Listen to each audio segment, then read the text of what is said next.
अरे बापरे, हे काढावं लागणार आहे. हे निघू नये म्हणून आमचे आजोबा अशा प्रकारे बांधते ते. जाऊयात घराकडे. तर आमच्याकडे असं हे बघू शकता आपण किती आंब्याची झाड वगैरे आहेत. तर आंबे वगैरे छान प्रकारे लागलेत मित्रांनो, हे दिसत असेल तुम्हाला. तर मित्रांनो, स्वागत आहे तुमचं आजच्या आमच्या नवीन ब्लॉग मध्ये. तर आज आपण परत एकदा शेताकडे आलो. शेताकडे येऊन जे आहे आता इथलं जे आहे ते आपल्याला पाईप काढून बसवायचं आहे. बसवल्यानंतर आपल्याला तिकडे जे आहे ते दिसत असेल एक मोठा हौदासारखं, तिथे आपल्याला पाणी भरून घ्यायचं आहे. तर हे काढू सर्वप्रथम आधी. हे निघू नये म्हणून आमचे आजोबा अशा प्रकारे बांधते ते. देशी जुगाड असते आमच्या आजोबांचं. तर आता पुढे इकडे जाऊन बघू की वॉल वगैरे कशी आहे, व्यवस्थित आहे का. हे पूर्ण जे पाचोळा आहे ते आपल्या याच झाडाचं आहे.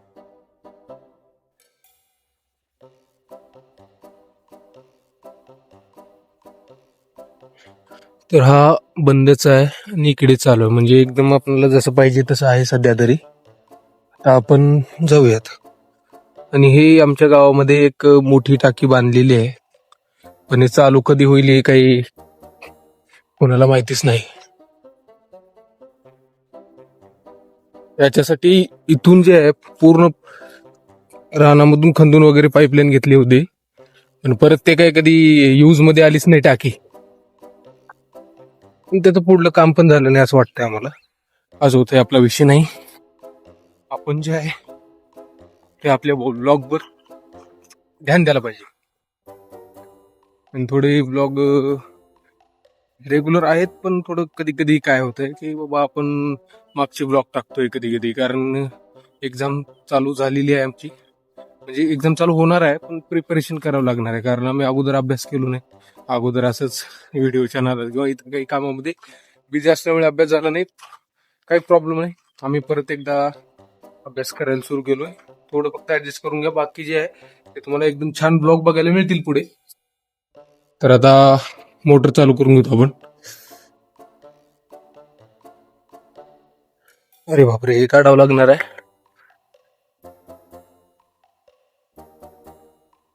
ओके.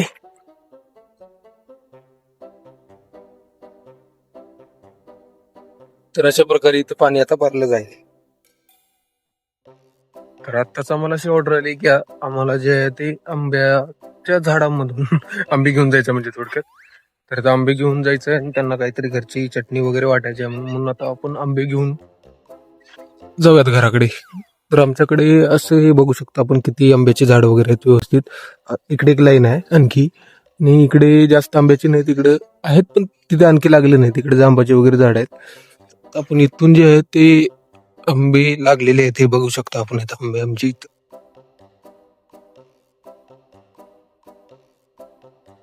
तर आंबे वगैरे छान प्रकारे लागलेत मित्रांनो, हे दिसत असेल तुम्हाला. तर आता आपल्याला याच्यातले एक 4-5 आंबे घेऊन जायचं आहे, कारण आपल्या घरच्यांना चटणी खायचं आहे आंब्याची, म्हणून हे घेऊन जाऊ आपण. तरी तुम्हाला पुढचे पण झाड दाखवून देतो मी, ज्याला कशाला लागले बघून घेऊ आपण. हे आहेत पण हे खूपच छोटे आहेत, हे दिसत असेल तुम्हाला, बघून घ्या. हे खूप छोटे आहेत, याच्यामध्ये काही जे आहेत ते मोठे झालेले आहेत. नेक्स्ट झाडावरती थोडं बेटर दिसत आहेत, कारण इथं जे आहे ते जास्तला पाणी वगैरे बेतलेलं असेल, काय असेल रिझन. तर या झाडाला जे आहेत ते आहेत पण खूप थोड्या प्रमाणामध्ये. इथे बघा, हे हे आणि इथे तर खूपच छोटे दिसत आहेत. तुम्हाला दाखवून देतो मी. हे बघा, इथे तर खूपच छोटे आंबे लागलेले आहेत. म्हणून आपण जे स्टार्टिंगचं होतं ते वाला, तिथले आंबे घेऊन जाऊयात.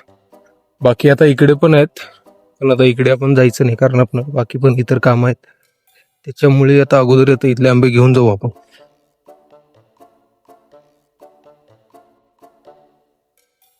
याला जे आहे ते तोडते वेळेस एकदम सांभाळून तोडावं लागेल, कारण याचं जे लिक्विड असतं ना, हे खूप धोकादायक असतं असं म्हणतात आमचे आजोबा.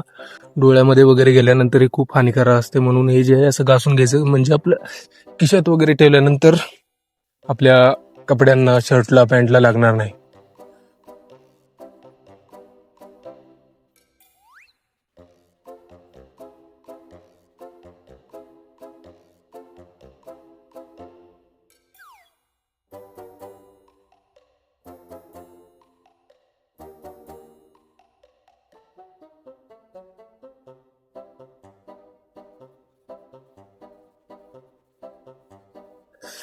तर 4 आंबे इनफ आहेत आपल्याला, हे घेऊन जाऊ आपण.